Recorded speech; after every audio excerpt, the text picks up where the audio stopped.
Básicamente, cuando empezamos a hablar de PLES, empezamos a hablar de la forma y las herramientas, las experiencias, lo que compone el cómo aprendemos, pero basado en la web 2.0. En la web 2.0 no, en la web en general y en las herramientas que nos ofrece la web. Y ahora mismo con los dispositivos móviles igual volveríamos a decir la Internet. Tendríamos que volver a decir que la Internet. Todas las herramientas que componen, todas que nos dan experiencias para leer, escribir, reflexionar, comunicarnos con otros y con las que aprendemos. Eso es un PLE. La diferencia no está en aprender de un aula virtual o aprender de un PLE. La diferencia radica en dónde creemos que radica el aprendizaje.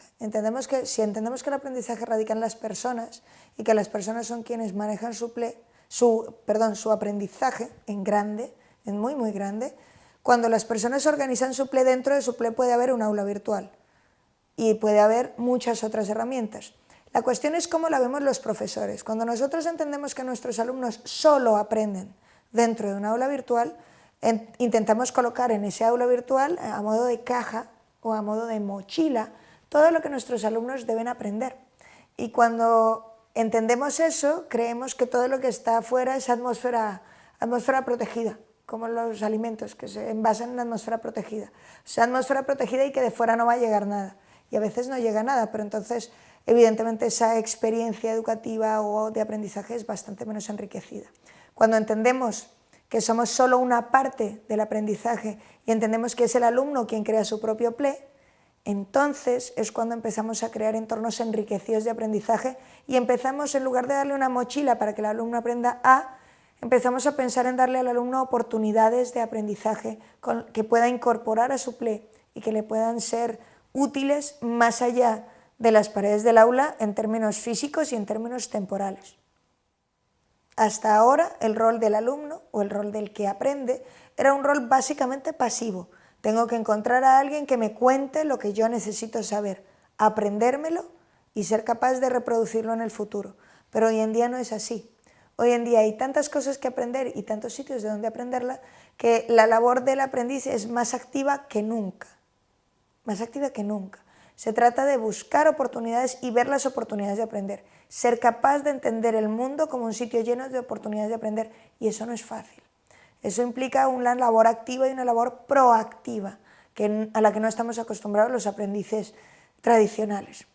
En el lado del profesor, pues el lado del profesor también implica una cura de humildad que nos toca, y es entender que no somos la única oportunidad de aprendizaje que tienen nuestros alumnos. Muy por el contrario, tendríamos que ser quien abra agujeros en la pared por los cuales el alumno pueda mirar y pueda buscar sus propias oportunidades de aprendizaje.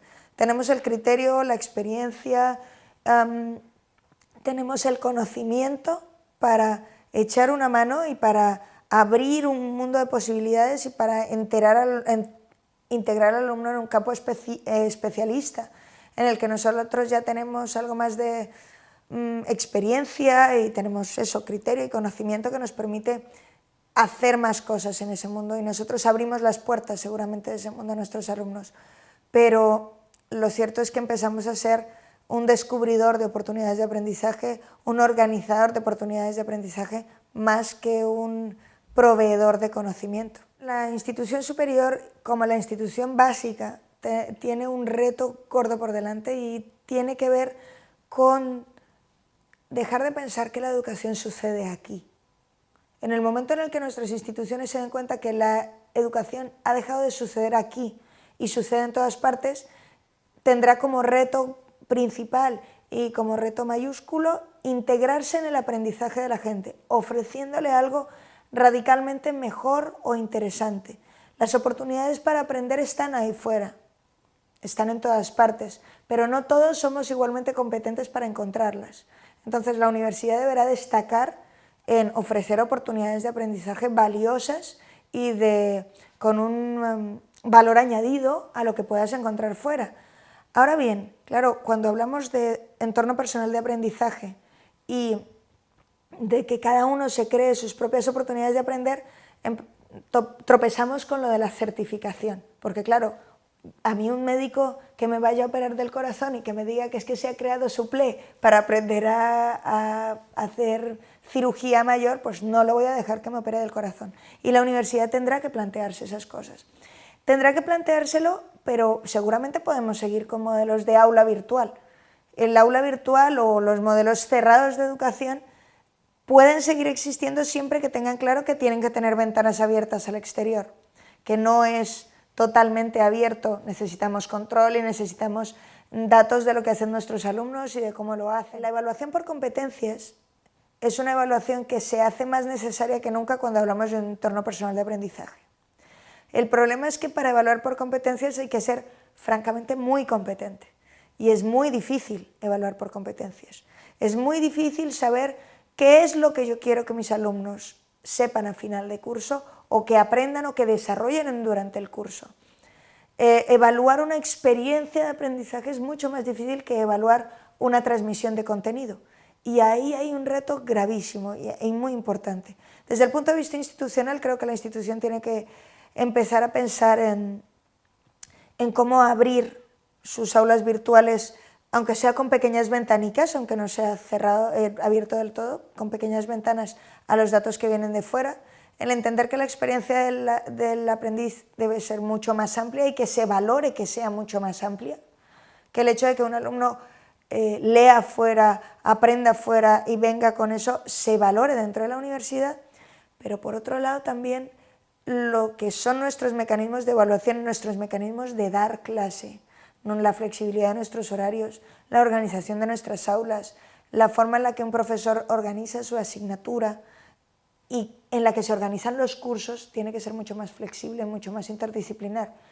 Y eso a mí me parece que está un poco lejos, pero que tendríamos que ir para allá. Los portafolios, pues yo he visto experiencias de portafolios muy interesantes en las que se pide a la gente que piense sobre su aprendizaje, analice cómo ha aprendido, lo que ha aprendido y cómo lo ha hecho y las experiencias que ha tenido, y he visto portafolios que no son más que una recopilación de trabajos como una carpeta cualquiera, en el sentido más literal de la palabra portafolio. Creo que hace falta un cambio de fondo que en la escuela se está obrando, en la escuela primaria y secundaria, en las creencias de los profesores, en lo que sustenta sus formas de enseñar. Pero creo que hace falta en la universidad y que estamos lejos de él. Mi impresión es que, al menos en la universidad, ya se ve cada vez más, pero la brecha entre los que entienden la tecnología como una parte fundamental de lo que es la experiencia de aprendizaje de los alumnos y los que no la ven y no la entienden y se han quedado y siguen considerándose transmisores de conocimiento, se va a hacer absolutamente abismal. Y creo que en estos próximos 5 años, seguramente a causa de la crisis y seguramente a causa de la normal evolución de las plantillas universitarias, vamos a ver un gran abismo. Y un gran abismo que se va a notar sobre todo en metodología, más que en tecnología, porque ya todas nuestras universidades tienen wifi, ya nuestros alumnos tienen, todos mis alumnos tienen un móvil con cámara. Y eso ha sido un cambio radical. Este año por primera vez todos, sin excepción. Y más del 50% tienen un smartphone. Con lo cual no es cuestión de tecnología, no es cuestión de tecnología. Ya la tecnología no va a ser tan grande el abismo, pero cuando la tecnología ya se ha aposentado y ya la mayoría tenemos, el abismo metodológico va a ser extraordinario y se va a notar mucho porque los que estamos haciendo cosas con tecnología y los que estamos haciendo cosas distintas, vamos a seguirlas haciendo. Y creo que no vamos a esperar a nadie. Vamos a intentar llamar a algunos, pero el que no quiera venir, que no venga. Y se va a notar muchísimo. Y entonces, pues, a lo mejor nos tenemos que plantear otros modelos de formación de profesorado universitario. A lo mejor nos tenemos que formular otras formas de trabajo entre los profesores universitarios que vayan más allá del departamento y de los grupos de investigación que funcionan o no funcionan y en los cuales no tenemos ninguna responsabilidad.